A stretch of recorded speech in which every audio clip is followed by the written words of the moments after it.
Oke.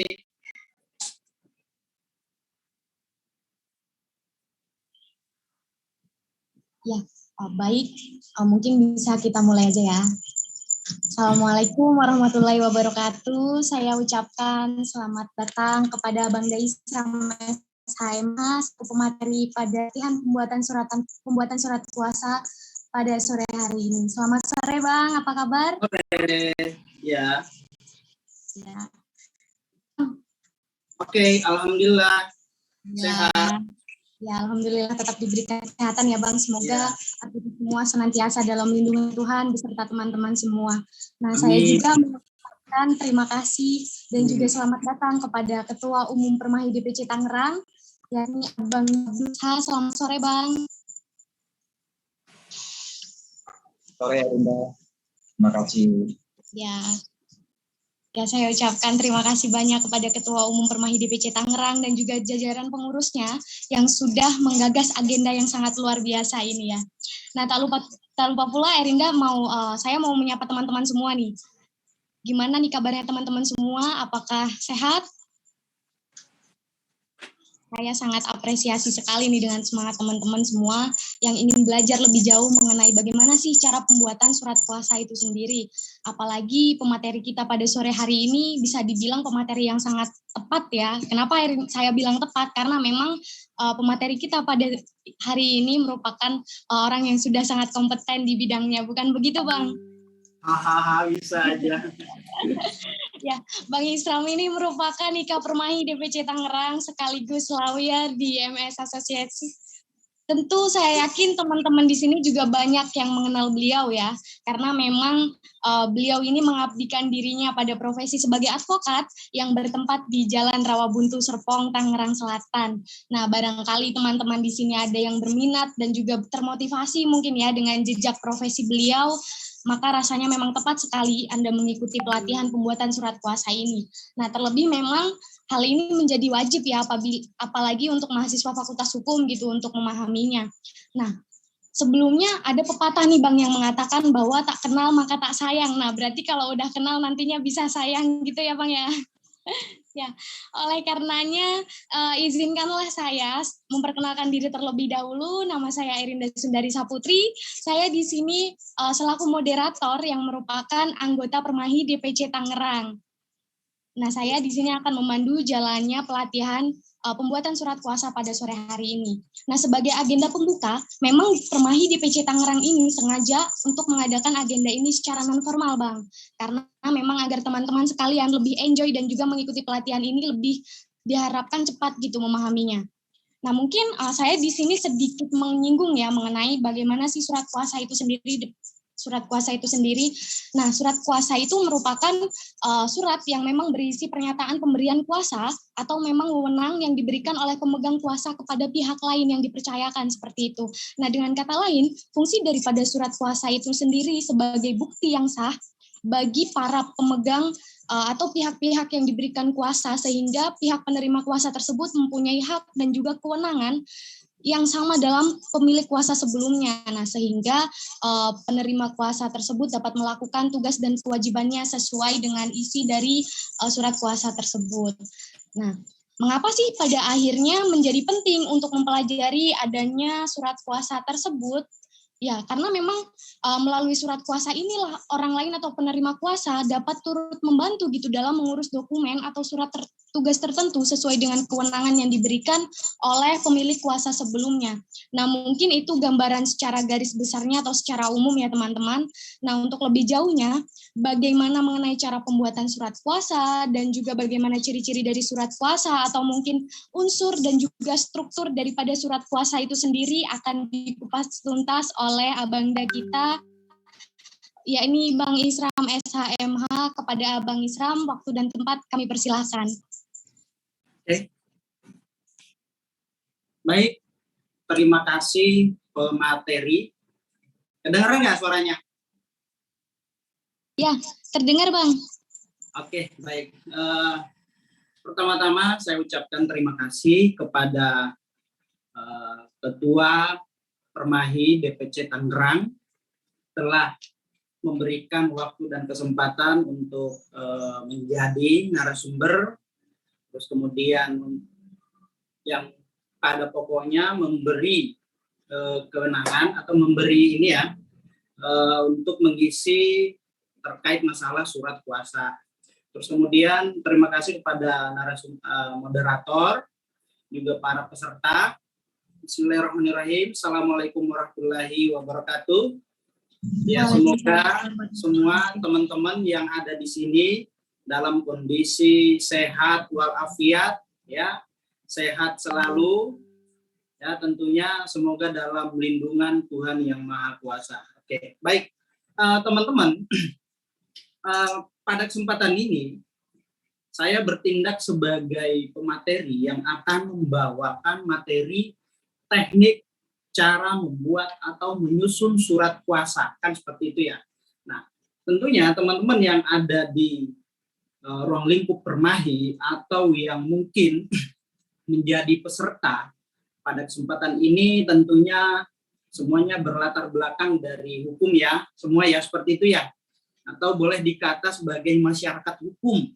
Semua yang ada di sini adalah masyarakat hukum, ya tentunya setiap hari atau setiap beraktivitas tentunya tidak lepas dari aturan. Di mana aturan dibuat untuk ditaati. Nah, baik teman-teman, ya mungkin di sini juga ada peserta ya mungkin sudah ikut atau sudah menjadi advokat juga ya, turut hadir ya. Terima kasih teman-teman ya. Jadi begini, nah, mungkin teman-teman selama ini ya, entah itu mahasiswa atau sudah lulus atau yang sudah berada di profesi ya, nah, tidak asing lagi mendengar dengan kata atau kalimat surat kuasa ya. Surat kuasa itu apa sih? Kan begitu. Surat kuasa.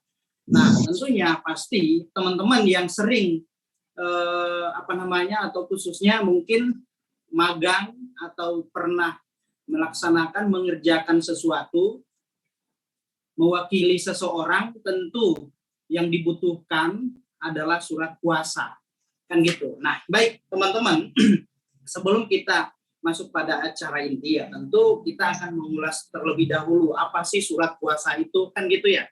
Nah, tadi saudari moderator tadi sudah menjelaskan ya secara detail juga apa sih arti dari apa sih pengertian surat kuasa itu, terus kemudian fungsinya untuk apa, tujuannya untuk apa, dan saya pikir sudah jelas tadi. Saya hanya mempertegas aja ya bahwa surat kuasa adalah dokumen yang memberi wewenang kepada pihak lain untuk melakukan perbuatan hukum atas nama pemberi kuasa karena pihak pemberi kuasa sedang tidak dapat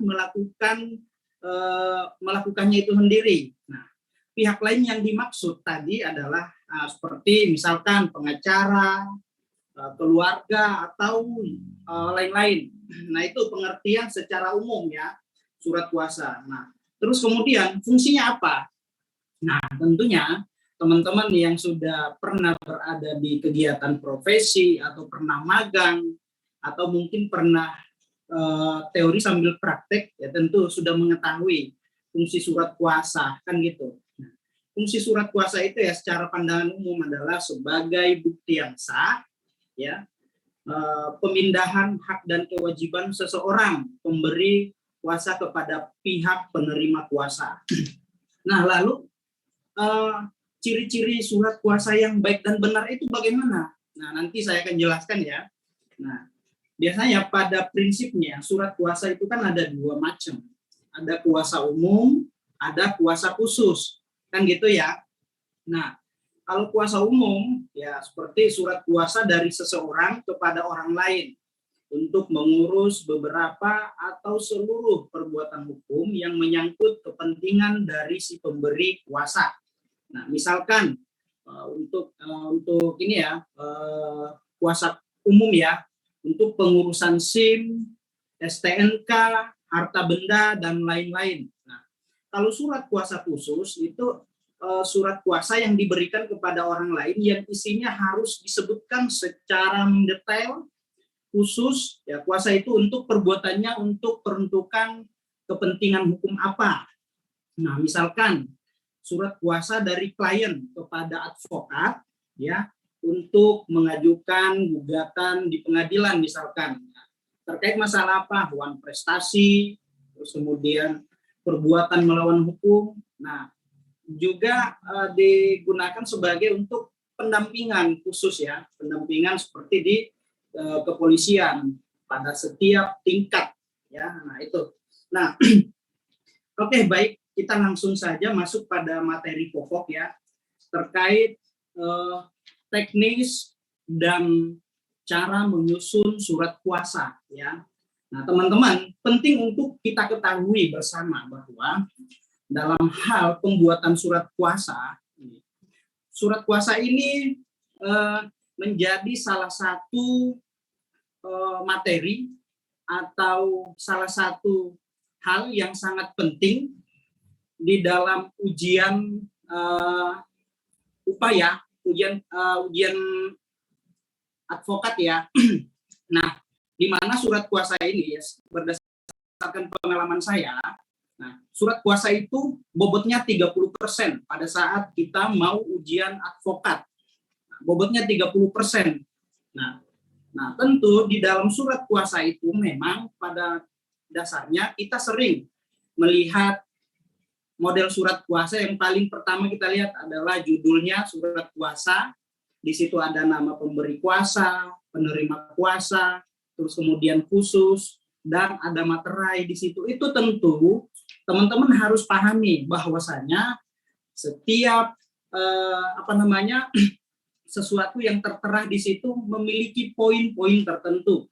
Nah, khususnya pada saat mau menjelang sidang profesi advokat, ujian profesi advokat. Nah, penting ya untuk kita ketahui ya. Nah, banyak teman-teman mungkin selama ini membuat surat kuasa hanya sekedar membuat surat kuasa, tapi mulai dari awal sampai akhir itu ada poin-poin tertentu yang perlu kita ketahui. Nah, seperti misalkan surat kuasa, ini ada judul di situ ya.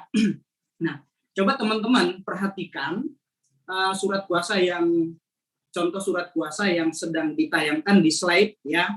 Teman-teman, di situ ada surat kuasa, terus kemudian ada poin-poin nomor. Di situ dalam surat kuasa, pembuatan surat kuasa ada 17 poin. 17 poin yang sangat dan penting untuk perlu diperhatikan. Nah, pada saat ujian profesi advokat nanti poin-poin ini yang tidak boleh kita lewatkan. Ya. Poin-poin ini sangat penting. Nah, manakala poin itu terlewatkan, nah, maka bisa jadi ya teman-teman tidak lulus nantinya kan gitu. Nah, ayo kita simak. Nah, di situ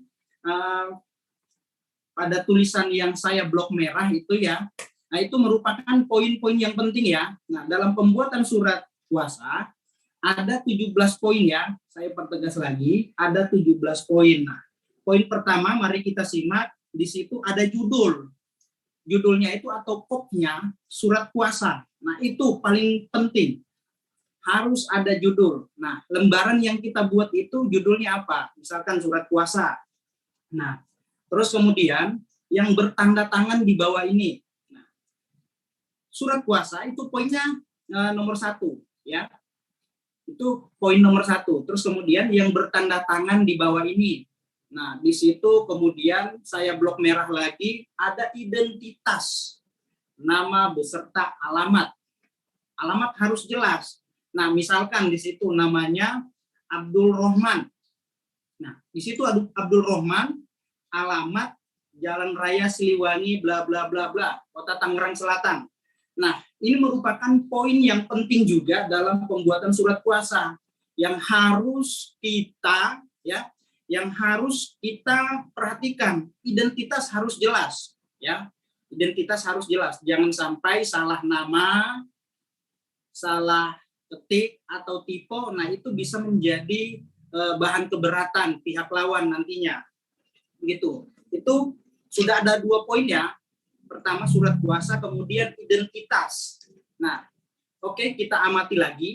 Selanjutnya disebut sebagai pemberi kuasa yang memilih domisili hukum di kantor kuasanya dan dengan ini memberikan surat kuasa kepada bla bla bla. Nah, saya jelaskan lagi.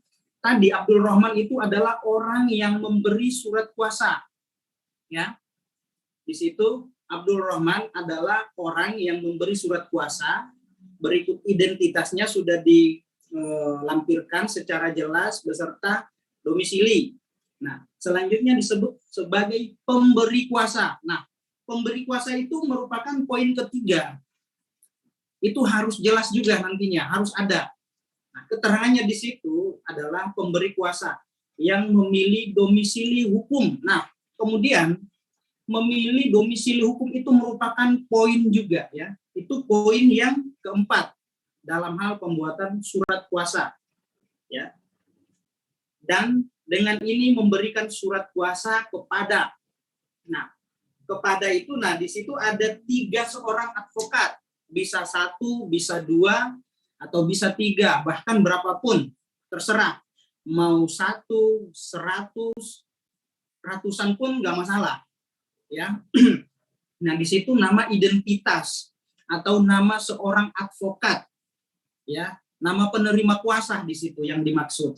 Nah, di situ contoh Isram, SHMH, Muhammad Safihi, SHSH, Suhartawan, Hutapea, SHSH. Nah, atas ketiga atau nama advokat yang ada di situ itu merupakan poin kelima dalam hal membuat atau menyusun surat kuasa. Nah, itu sudah ada 5 ya poin ya, ada di situ ya. Nah, teman-teman disimak ya.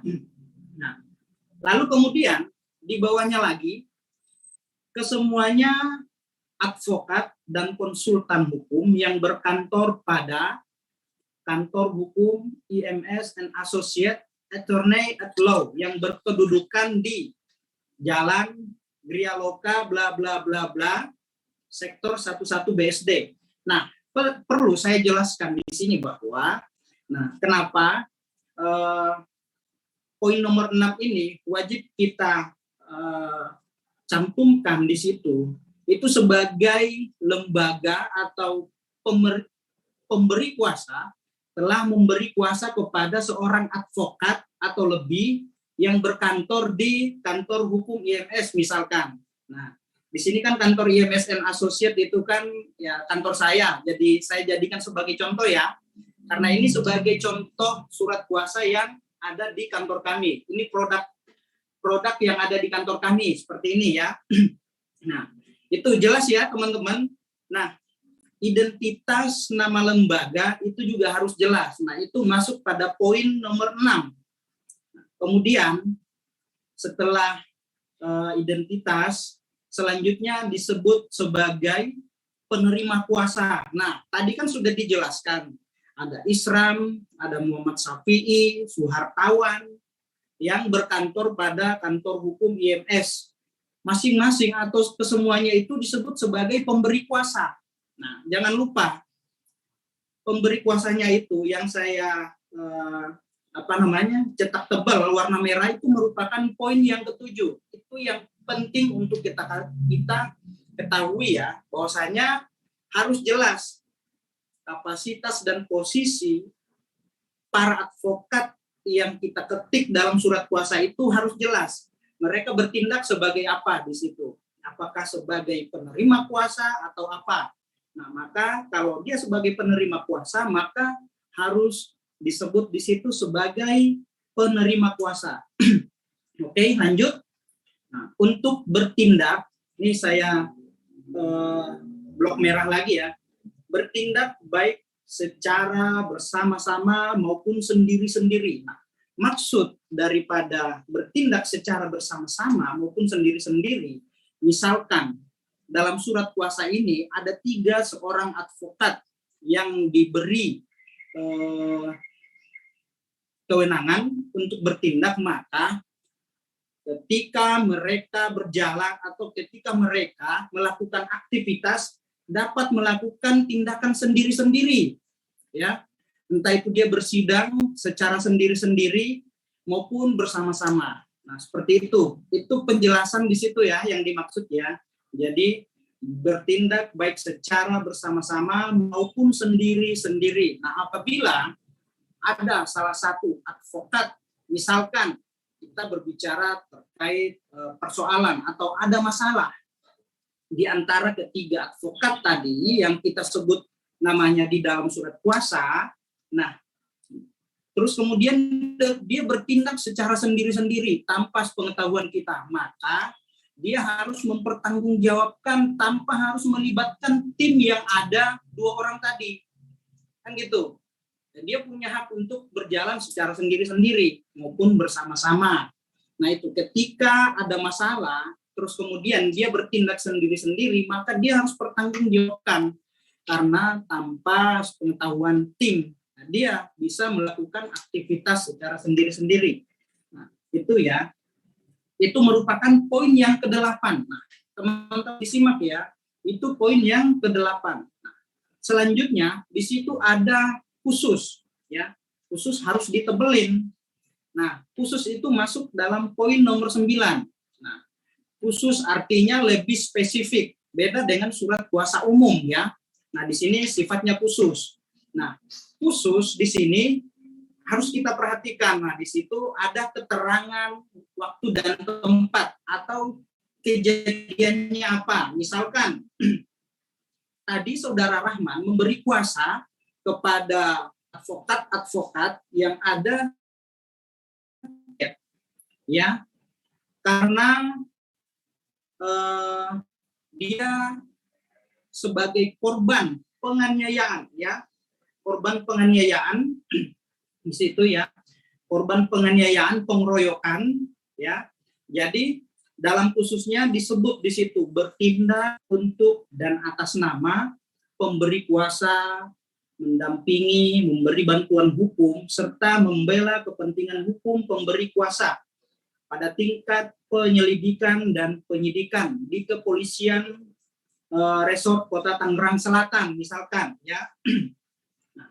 Atas adanya dugaan tindak pidana pengeroyokan pasal 170 KUHP di wilayah hukum Polres. Nah, di sini dalam khusus ini ada 2 poin ya, teman-teman. Ada 3. Pertama khusus itu poin ke-9, terus kemudian khususnya di situ lebih spesifik. Dia melakukan pendampingan di mana? Misalkan di penyidikan. Di tempatnya di mana penyidikan itu, yaitu di Polres Kota Tangerang Selatan. Nah, itu poin yang ke-10, menandakan tempat atau lokasi ya. Di situ ya. Jadi, poin yang ke-10 itu merupakan menandakan suatu tempat kita melakukan pendampingan di mana? Ya, di Polres. Nah, terus kemudian pada poin nomor 11 itu merupakan suatu kejadian atau persoalan yang timbul. Ya, persoalan yang timbul dan yang dialami oleh pemberi kuasa. Nah, kasusnya terkait apa? Pengeroyokan misalkan. Ya, maaf ya di situ ya.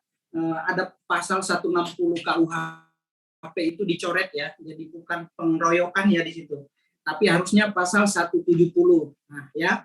Nah, jadi di poin nomor 10 itu menandakan tempat di mana kita akan melakukan pendampingan ya, misalkan di Polres.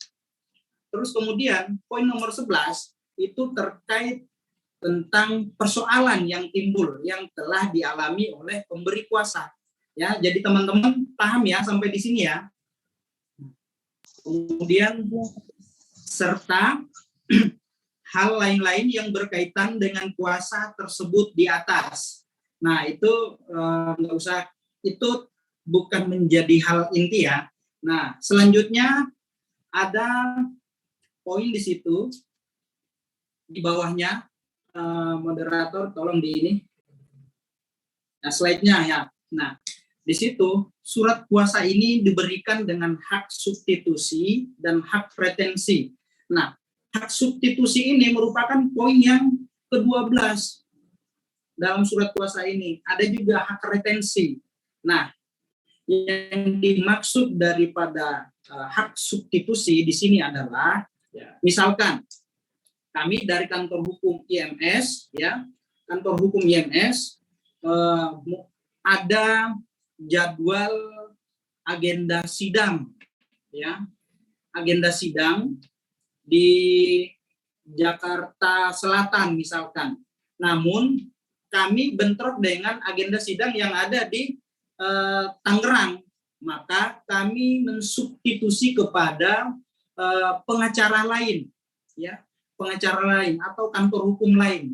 Kita substitusi, kita buatkan kuasa substitusi untuk diwakili. Namun sifat substitusi itu sifatnya peruntukannya hanya untuk hari itu saja, ya, peruntukannya hanya sekali, hari itu saja, karena berhubung nama-nama penerima kuasa yang ada dalam surat kuasa ini itu tidak bisa menghadiri proses persidangan yang ada di Jakarta Selatan, berhubung jadwalnya bentrok di Pengadilan Tangerang, maka ketiga advokat atau pengacara yang ada di dalam surat kuasa tersebut memberi kuasa kepada rekan sejawatnya, ya, rekan sejawatnya untuk disubstitusi, untuk diwakilkan. Nah, namun sifat substitusi itu hanya sifatnya sekali itu aja, kan gitu. Nah, substitusi itu merupakan poin nomor 12. Nah, lanjut hak retensi. Nah, ini teman-teman juga perlu ketahui apa sih yang dimaksud hak retensi itu, ya. Misalkan seorang klien, ya, seorang klien melakukan hubungan hukum dengan seorang pengacara, ya, atau masih ada kewajiban, misalkan seperti lawyer fee yang belum terbayarkan, aktivitas atau kewajibannya belum selesaikan, maka seorang advokat atau yang lain-lain dapat untuk sementara mengambil, menyita atau mengamankan aset-aset yang ada pada yang ada dalam penguasaannya. Contoh misalkan sertifikat, ya, sertifikat asli diserahkan kepada seorang pengacara. Nah, oleh karena kliennya belum sanggup untuk memenuhi kewajiban, advokat dalam hal ini boleh menahan untuk sementara sertifikat tersebut sampai kliennya mampu memenuhi atau merealisasikan kewajibannya. Nah, seperti itu. Ditahan dulu sertifikatnya. Nah, kita tahan sampai klien tersebut memberikan atau merealisasikan kewajibannya sesuai dengan apa yang telah disepakati. Nah, itu merupakan poin nomor 13, ya, teman-teman. Sampai sini ada pertanyaan? Ya, baik. Ya, apabila teman-teman ada yang bertanya, mumpung masih belum selesai nih, silakan. Kita tampung dulu ya. Oh, ya, kita selesaikan dulu ya. Oke. Ya, nah, ya. Kemudian pada slide berikutnya di situ ada poin 14, ya. Poin 14. Nah, tiap kuasa itu sendiri tanggal, ya, tempat di mana domisili advokat tersebut. Karena IMS berada di lokasi atau domisilinya di wilayah Kota Tangerang Selatan, maka kita buatkan di situ tempat, waktu, dan tanggalnya. Nah, untuk penempatan tanggal bisa di lembar pertama paling atas, ya, bisa juga di lembar kedua, itu nggak masalah, ya. Nah, itu merupakan poin, ya, merupakan poin. Nah, selanjutnya ada penerima kuasa dan pemberi kuasa. Nah, penerima kuasa harus ditulis, ya, harus ditulis lagi, diketik lagi. Di slide pertama tadi, di lembar pertama ada tiga advokat yang namanya dicantumkan dalam surat kuasa, maka di penerima pada lembar terakhir harus dicantumkan ketiga-tiganya. Nah, yang menjadi poin dalam hal ini itu semua advokat yang ada namanya di dalam surat kuasa itu harus bertanda tangan. Jangan sampai enggak, ya. Harus ditandatangani. Nanti ditegur sama hakim atau hakim bisa minta namanya dicoret. Ya, harus ditandatangani, dan advokat yang ada namanya di dalam surat kuasa itu ketika ada proses persidangan itu harus hadir. Nanti dipertanyakan. Nah, apalagi saat-saat ini ya, hakim lagi galak-galaknya. Semua advokat ditanyakan identitasnya, terus kemudian administrasinya. Nah, tanda tangan ini merupakan poin nomor 5, poin ke-15 ya, dalam pembuatan surat kuasa ya. Selanjutnya, di sebelah kiri ada pemberi kuasa. Nah, pemberi kuasa juga harus bertanda tangan, ya. Ketika penerima kuasa membubuhi tanda tangan, maka pemberi kuasa juga harus membubuhi tanda tangannya. Nah, itu poin 16. Lalu kemudian ada materai, ya. Materai kalau kemarin-kemarin materai 6.000, sekarang materai 10.000 ya. Nah, materainya 10.000. Nah, itu harus kita lampirkan materai ya. Nah, di atas materai itu ya harus ada tarikan sedikit tinta tanda tangan.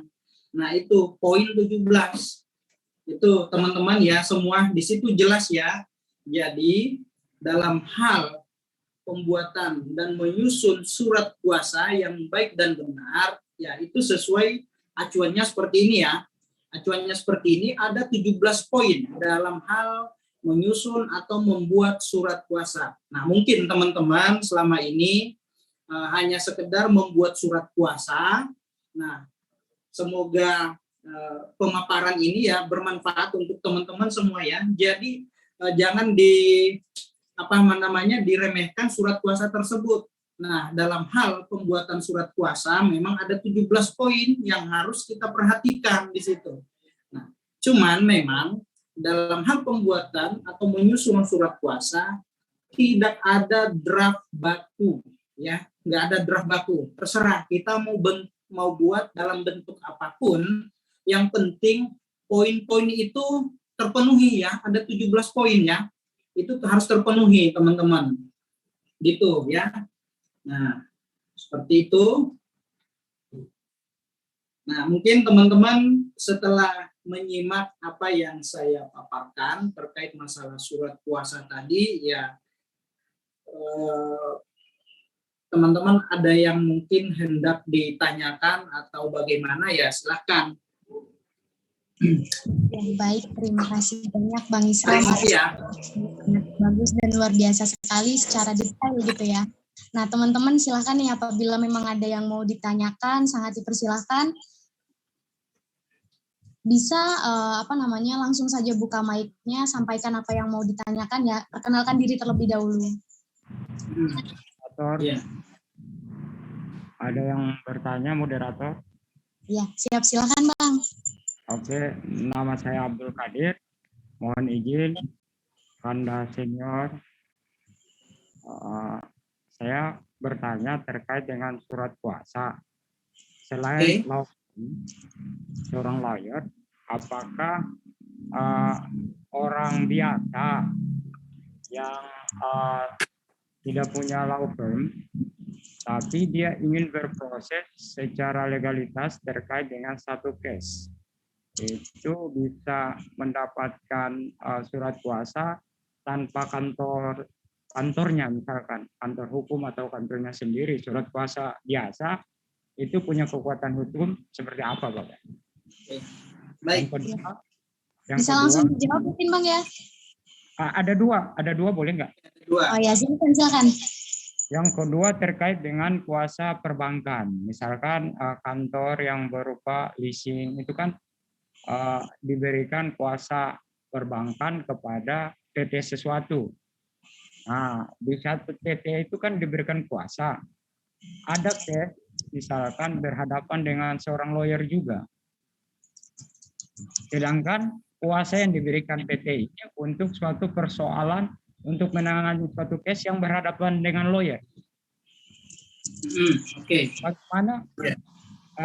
antisipasi kita sebagai orang non-lawyer berhadapan dengan seorang lawyer? Apakah langsung dengan bisa kita ajukan surat kuasa penanganan suatu masalah itu langsung somasi, atau ada antisipasi lain? Mohon izin, terima kasih.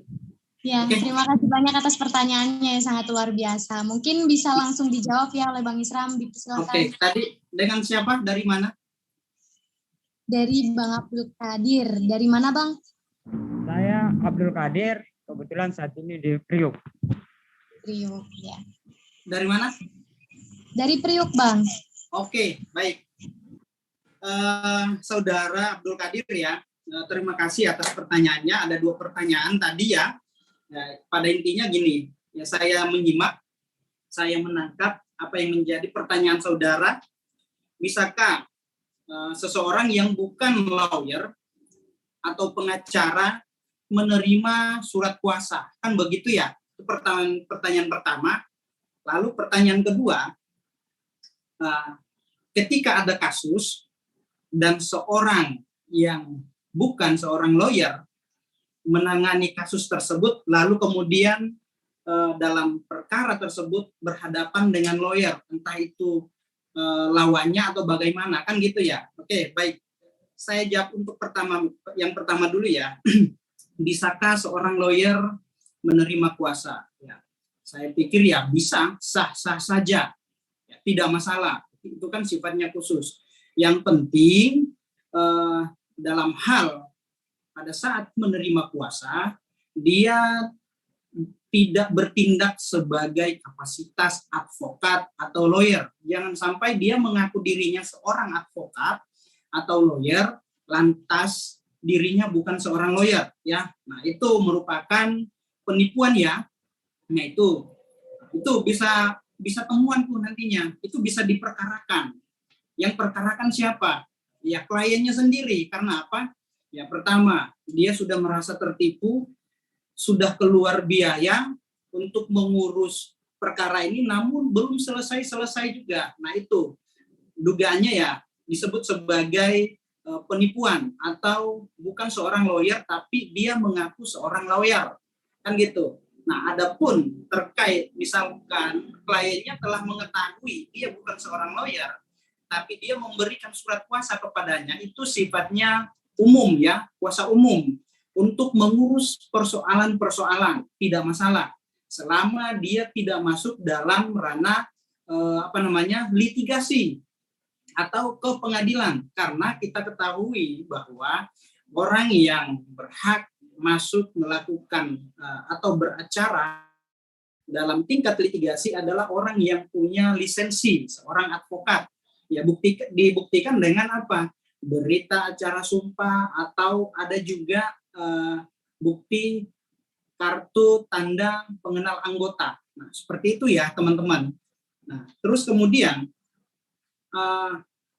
ada kasus perbankan, terus kemudian seorang bukan lawyer menangani kasus tersebut dan lawannya menggunakan jasa seorang lawyer. Itu nggak masalah, sah-sah saja selama pemberi kuasa dalam hal ini kliennya itu mengetahui bahwasannya memang dia bertindak bukan untuk kapasitas sebagai lawyer, ya nggak masalah. Sifatnya itu surat kuasa umum, ya sifatnya kuasa umum dan boleh-boleh saja, sah-sah saja, tidak ada aturan yang melarang kecuali dalam hal melakukan proses hukum acara di pengadilan, ya sifatnya litigasi. Nah itu baru menggunakan harus berlisensi seorang advokat.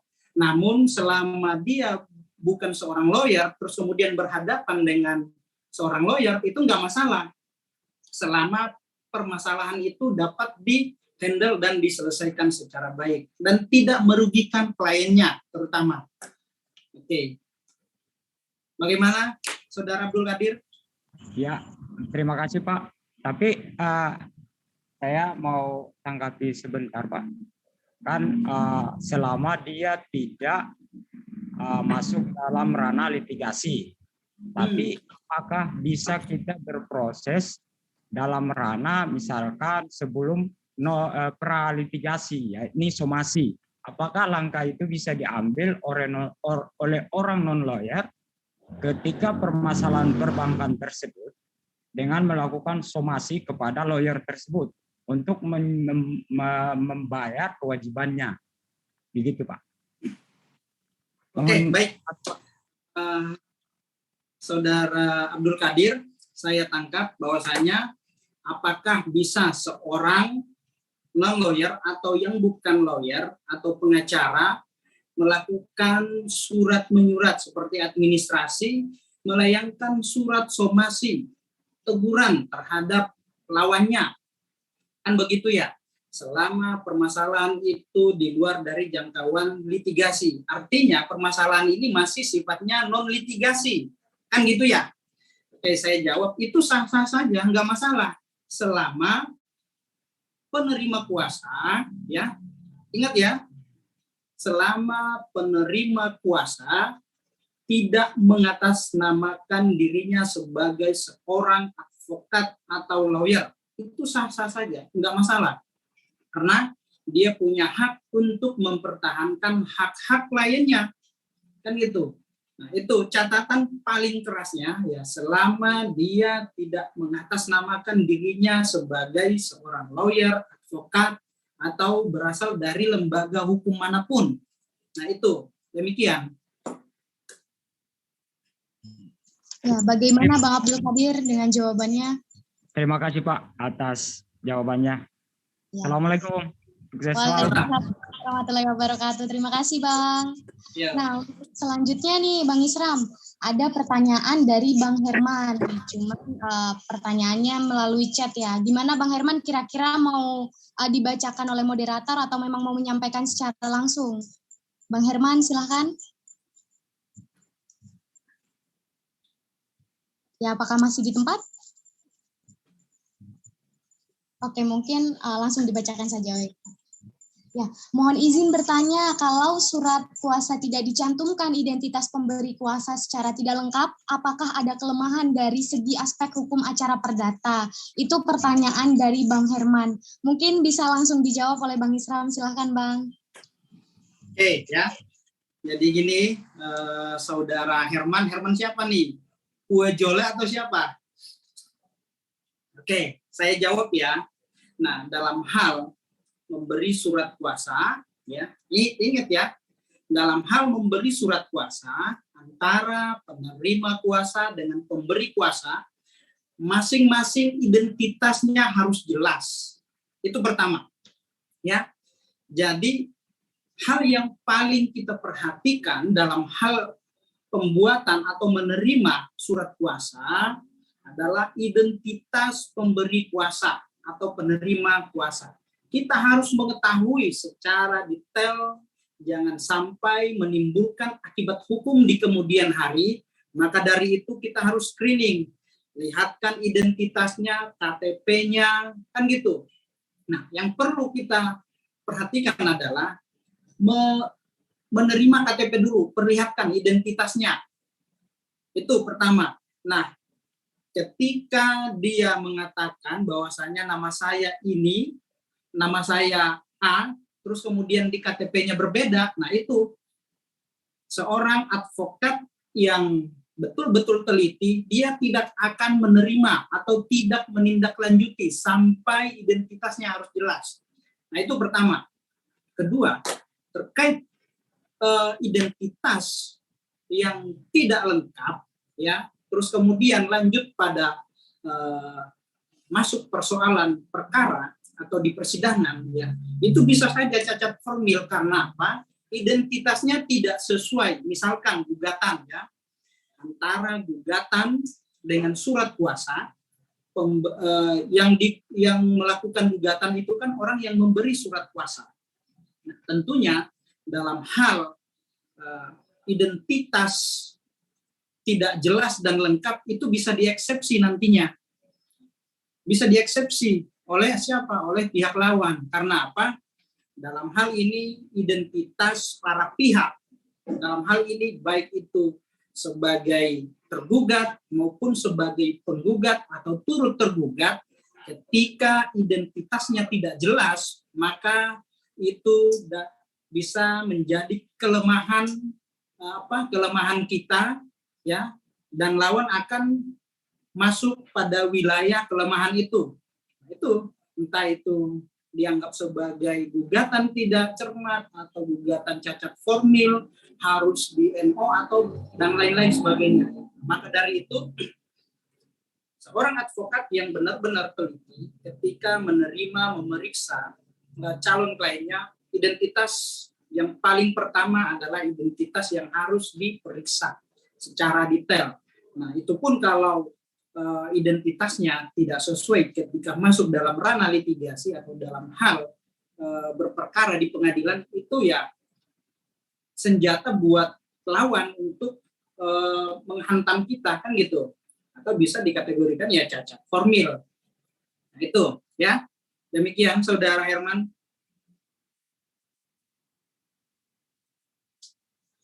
Ada lagi? Baik. Ya, bagaimana Bang Herman, apakah sudah puas dengan jawaban yang telah diberikan?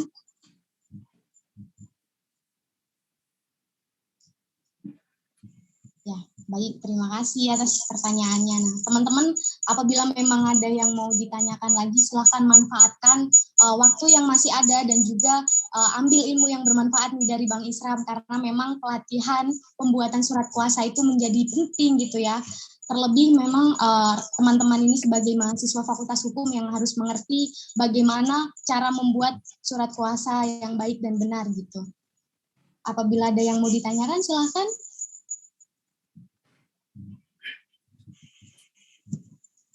Ya, kalau memang masih belum ada yang mau bertanya, saya mau bertanya nih Bang, boleh ya? Boleh. Ya, tadi kan banyak pertanyaan teman-teman yang secara substansinya gitu ya. Nah, kalau untuk secara mekanismenya sendiri kan secara penulisan tadi Abang bilang nggak ada aturan secara baku gitu dalam penulisan surat kuasa. Nah, kalau misalkan kan banyak ya surat kuasa yang tercantum ada kop surat, terus setelah itu ada nomor surat, nah juga ada tanda tangan antara penerima kuasa dan juga pemberi kuasa. Nah, apabila memang dari kop surat dan juga nomor surat itu tidak tercantumkan, apakah akan mengurangi kekuatan daripada surat kuasa itu sendiri? Nah, untuk di bagian tanda tangan sendiri, Bang, kan itu ada tanda tangan antara penerima kuasa dan juga pemberi kuasa. Kalau misalkan di antara keduanya itu yang terpenuhi hanya salah satu, apakah itu bisa dikatakan sah gitu, Bang? Oke, baik. Jadi gini ya, pertanyaannya saya tangkap. Nah, dalam hal surat kuasa kan ada 17 poin. Kan gitu ya? Ada 17 poin. Nah, itu berdasarkan ini ya, ilmu yang saya dapat ya, dan itu pada saat kita mau melaksanakan ujian profesi advokat atau UPA, nah nilai bobot poin ya, nilai bobot poinnya itu 30% dari surat kuasa itu.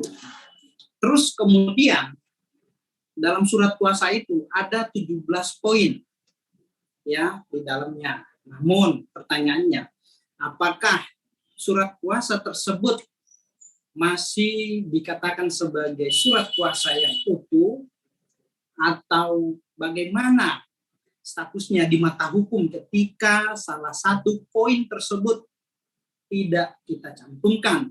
Itu nggak masalah, kan gitu. Tapi selama surat kuasa itu mudah dapat dipahami ya oleh orang-orang ya, mudah dipahami, tetapi hal yang sangat penting dalam hal pembuatan surat kuasa, nah yang tidak boleh hilang itu ya surat kopnya, terus kemudian identitas, tanda tangan, nama pemberi kuasanya, terus kemudian khususnya. Nah, itu yang harus penting, yang sangat penting untuk diketahui dan harus terlampir dalam surat kuasa. Namun bila mana selama surat kuasa itu bisa kita lengkapi dengan poin-poin tersebut, ya itu nggak masalah, harus kita lengkapi gitu loh. Oke, gimana? Kurang lengkap atau kurang jelas atau gimana? Sudah sangat jelas Bang, terima kasih banyak. Oke. Nah ini ada pertanyaan nih Bang dari Abang Nur Silakan. Jamil. Nah Bang Nur Jamil ini bertanya terkait suatu kasus. Nah sebelumnya Bang Jamil menceritakan terlebih dahulu bagaimana beliau pada tahun 2003 ayahnya sedang tidak punya uang untuk adiknya lahiran gitu Bang. Lalu setelah meminjam akhirnya mendapatkan sebesar 500.000. Nah waktu itu ayahnya meminjam dengan memberikan sertifikat ke orang yang pemberi pinjaman tersebut sebagai jaminan. Nah setelah itu ketika ayahnya sudah membayar sebesar 500.000, berarti kan harusnya sudah lunas ya, dan juga sertifikatnya harus diambil kembali gitu. Nah ternyata dalam waktu 10 hari baru dikembalikan gitu sertifikatnya. Pas ketika sudah 10 hari setelah perjanjian 10 hari itu dikembalikan, ternyata orang yang bersangkutan tersebut malah kabur Bang.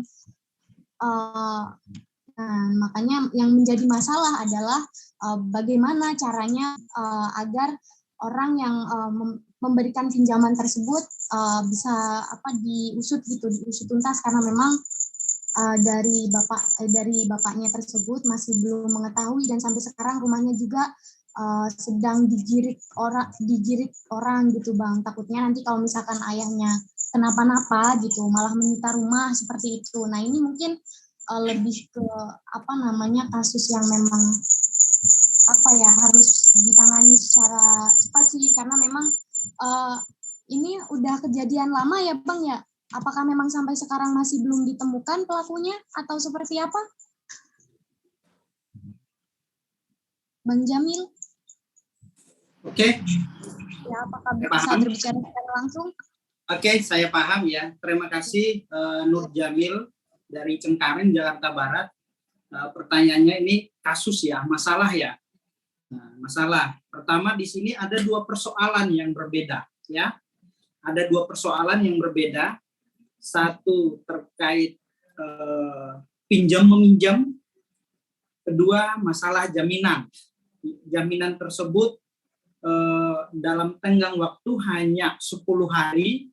Nah, setelah waktu yang telah disepakati sudah lewat, ternyata orang yang meminjamkan uang atau menerima jaminan tersebut itu malah kabur, kan gitu ya. Nah, oke, pertama, persoalan perdata terkait pinjam meminjam uang 500.000 itu merupakan yang namanya utang piutang atau pinjam, itu merupakan ada hak dan kewajiban di situ ya. Nah, seseorang siapapun itu ketika melakukan pinjaman kepada orang lain ya, maka dia berkewajiban untuk mengembalikan pinjaman tersebut. Nah, itu pertama ya, clear. Karena ayah atau orang tua daripada Nur Jamil telah mengembalikan kewajibannya sesuai dengan apa yang dipinjam ya, 500.000 dikembalikan sesuai dengan waktu yang telah ditentukan selama 10 hari. Dan orang tersebut telah menerima uangnya. Lalu persoalan yang timbul ya, persoalan kedua adalah orang yang menerima jaminan berupa surat-surat berharga seperti surat rumah, sertifikat, itu malah kabur ya. Itu malah kabur. Nah, itu bisa dijerat pidana, itu penggelapan namanya. Dia bawa kabur, bisa penggelapan, bisa pencurian, maka orang tersebut itu harus diusut, harus dituntut ya secara pidana, laporkan secara pidana. Memang persoalannya berawal dari persoalan perdata pinjam meminjam. Namun di sana proses pinjam meminjamnya ada jaminan ya, ada sesuatu yang dijaminkan. Nah, sesuatu yang dijaminkan tersebut kemudian oleh penerima jaminan membawa kabur. Nah, itu bisa diusut ranah pidana tersebut, ranah pidana kasus itu ya. Nah, itu penggelapan ya. Nah, dilaporkan ke polisian. Yang penting alamat tempatnya harus kita ketahui, atau siapa keluarga penerima jaminan tersebut. Itu harus diusut, cari tahu. Nah, itu demikian. Itu kasusnya pidana ya, penggelapan. Terima kasih Bang. Atau bisa pencurian juga gitu. Ya jadi seperti itu ya Bang Jamil. Mungkin nanti Bang Jamil harus mengetahui terlebih dahulu atau minimal ya mengantongi identitas daripada yang bersangkutan gitu, agar nantinya kasus tersebut dapat dilanjutkan. Gini, saran saya laporkan ke kepolisian. Laporkan ke kepolisian terkait siapa penerima jaminan tersebut, pertama. Kemudian kedua, surat-suratnya harus dikonfirmasi ketika itu statusnya girik. Dia harus ke kelurahan atau desa.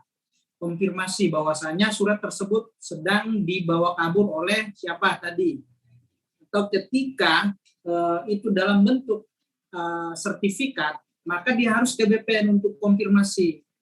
Ya, konfirmasi terkait surat bahwasanya surat tersebut dalam kondisi hilang atau dibawa kabur. Nah, ketika ada seseorang yang ingin balik nama atau apa, mohon jangan ditindaklanjuti.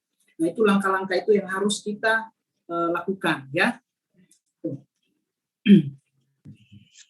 Baik, terima kasih Bang atas jawabannya. Kata Bang Jamil sudah sangat jelas sekali gitu dan sangat membantu. Mudah-mudahan ya setelah adanya diskusi pada hari ini, Bang Jamil juga bisa mendapatkan solusi gitu bagaimana cara menyelesaikan persoalan yang terjadi seperti itu. Nah, kira-kira dari teman-teman yang lain ada nggak nih yang mau ditanyakan? Silahkan. Mumpung kita masih ada waktu ya. Ingin bertanya, Abang tuh. Ya, silakan Bang. Iya. Bagaimana kalau seseorang lebih kuasa, tidak tahu kuasa lagi ke orang lain. Dan yang menerima kuasa tidak mengetahui. Halo, bisa diulangi? Bisa diulangi? Pemberi kuasa. Pemberi kuasa. Ya. Memberikan kuasa ke orang lain. Dan memberikan lagi ke orang lain. Dan pemberi kuasa itu sudah jujur. Bahwa kuasa itu sudah dikasih ke orang lain atau lebih dari satu lah. Bagaimana itu suatu apakah ada pelanggaran pemberi kuasanya atau bagaimana teknisnya Pak? Oke, baik. Nah, seperti ini ya, Saudara Herman ya. Jadi gini, ketika ada orang datang berkonsultasi pada kita, pada seorang lawyer atau kepada kantor hukum, selama sifatnya konsultasi itu diterima saja.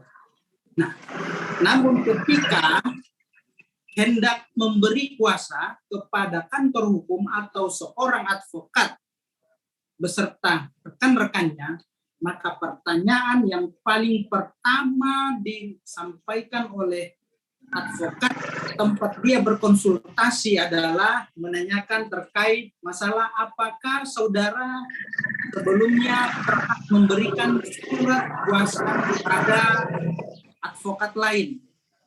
Itu pertanyaan paling pertama ketika kita jumpa, ketemu, atau menerima seorang calon klien. Jadi pertanyaan paling pertama yang harus kita sampaikan adalah apakah saudara, Bapak, Ibu sebelumnya sudah memberikan kuasa kepada advokat, kantor hukum lain atau bagaimana? Nah, ketika dia sudah mengatakan belum, maka kita harus menerima, kan gitu. Karena dalam prinsip seorang advokat atau pengacara itu tidak boleh menolak klien atau perkara ya. Nah, itu pertama. Kedua, bagaimana seandainya ketika orang yang datang pada kita ingin meminta bantuan, kita pertanyakan apakah sudah menerima, sudah memberi kuasa kepada kantor hukum lain atau belum. Ketika jawabannya sudah, maka kita tidak bisa terlalu jauh dalam memberikan advice, dalam memberikan pandangan-pandangan hukum. Sebatas hanya konsultasi saja. Kan begitu ya. Namun apabila seorang advokat atau kantor hukum telah mengetahui calon klien tersebut sudah punya kuasa hukum, lantas pengacara tersebut tadi tetap membuat surat kuasa, maka itu terjadi konflik of interest. Maka advokat yang belum diputus kuasanya, ya, dia bisa melakukan atau memperkarakan advokat yang baru tadi. Dengan cara apa ya? Pertama, dia melaporkan ke Dewan Etik. Bisa dilaporkan advokat tersebut ke Dewan Etik. Itu namanya konflik of interest. Maka ketika seorang advokat menerima tamu atau calon klien, terlebih dahulu dia harus menanyakan sudah memberi kuasa apa belum kepada lawyer lain.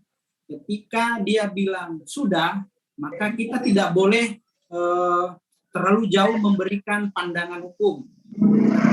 Kalau dia ngotot juga, sampaikan kepada dia, Bab, kalau dia ngotot juga nih tetap mau menggunakan jasa kita, maka hal yang harus kita sampaikan terlebih dahulu, putuskan kuasa sebelumnya dengan advokat lain baru datang pada kami.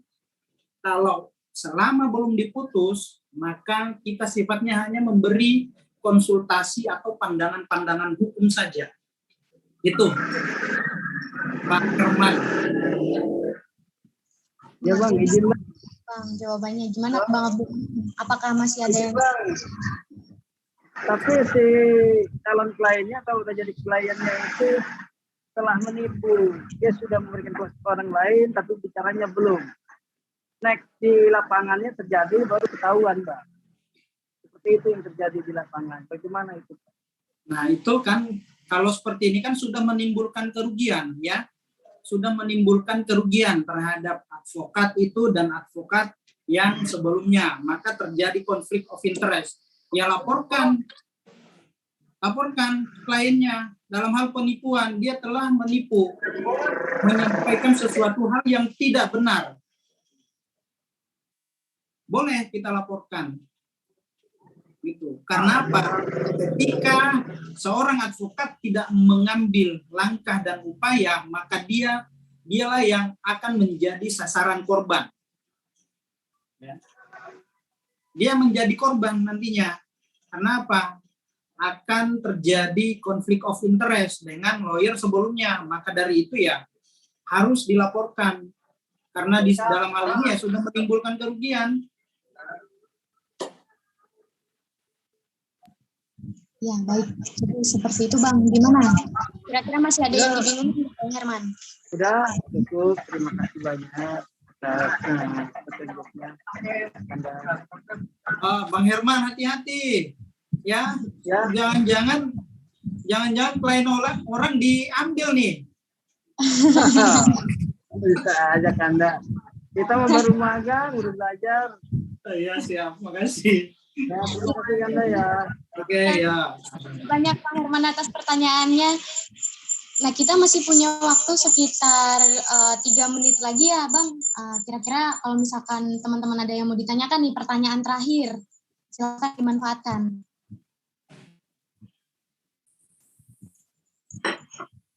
Apakah ada yang mau bertanya?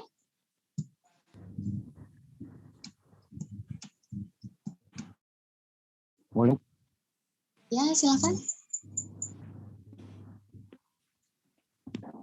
Mohon izin Bang. Masuk Ya. lagi nih Bang. Ya, silakan Bang Abdul Qadir. Ya, ini terkait dengan fee lawyer. Ya, kalau dalam fee lawyer itu kan sebenarnya tidak ada hal baku. Ketika surat kuasa jalan, fee lawyer-nya itu tidak tergantung kapasitas klien sama lawyer.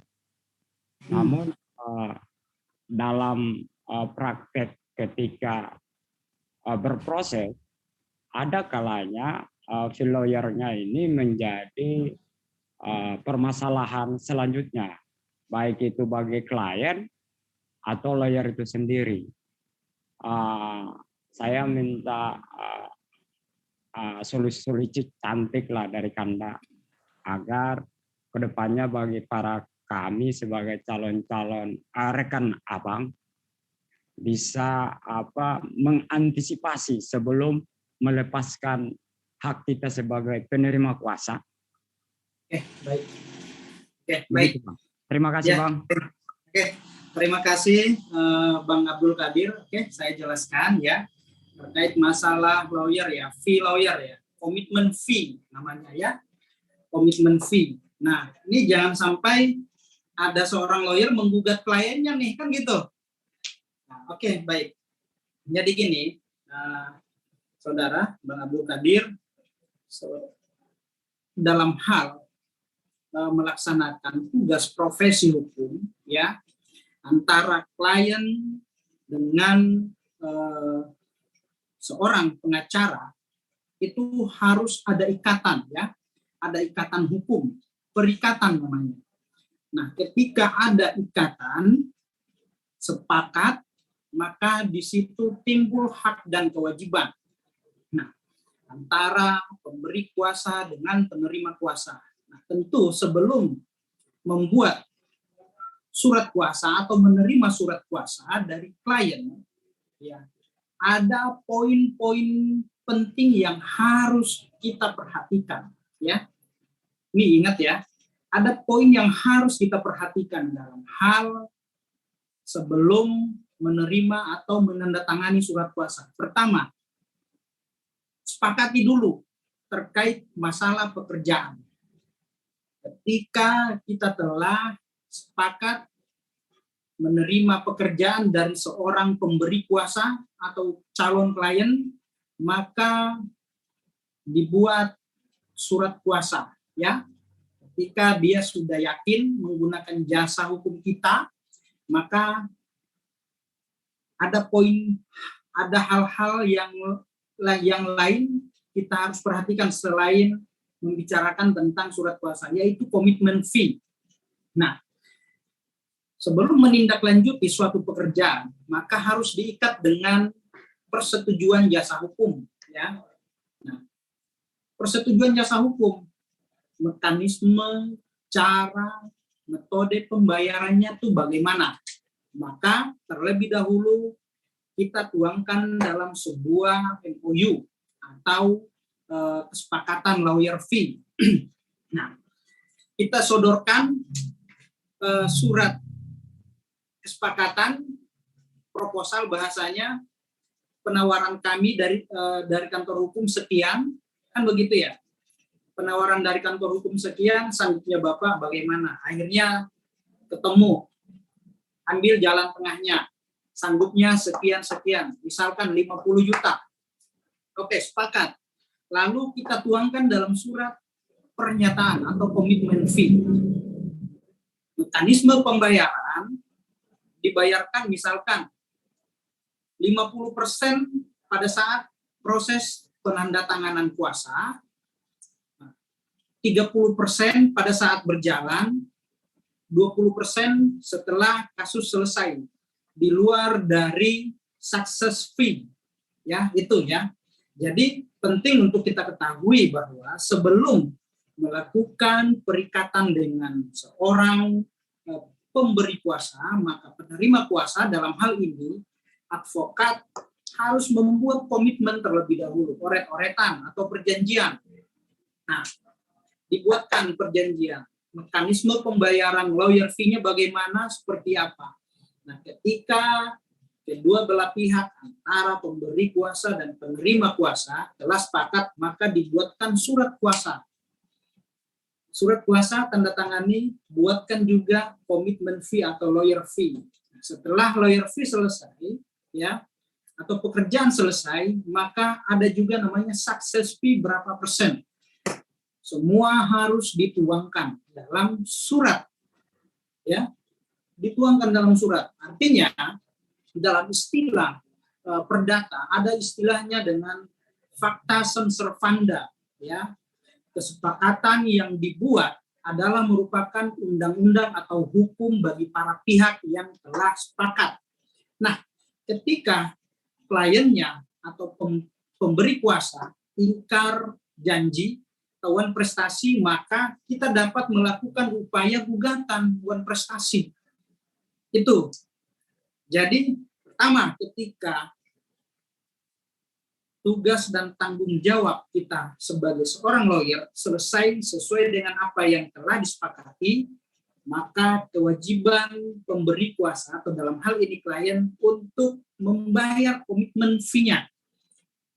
Ketika tidak juga merealisasikan apa yang menjadi hak kita, maka berilah peringatan. Somasi.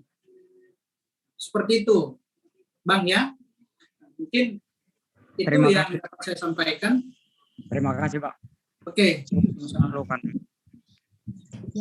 Baik, terima kasih banyak Bang atas pertanyaannya dan juga terima kasih kepada Bang Isram atas paparannya. Ya, mungkin ada lagi yang mau tanya? Masih boleh Bang? Boleh. Nah, silakan tuh. Masih ada kesempatan lagi untuk bertanya, silakan dimanfaatkan teman-teman. Ada yang mau bertanya lagi?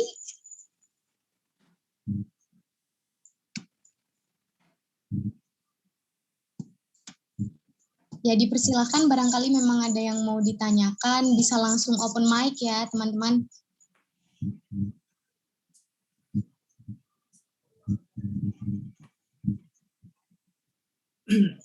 Mungkin ada yang mau bertanya lagi atau bagaimana?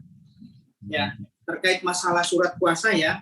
Jadi ini saya tegaskan kembali terkait materi yang saya buat, yang saya sampaikan terkait teknik cara menyusun surat kuasa yang baik adalah seperti yang saya sampaikan tadi ya.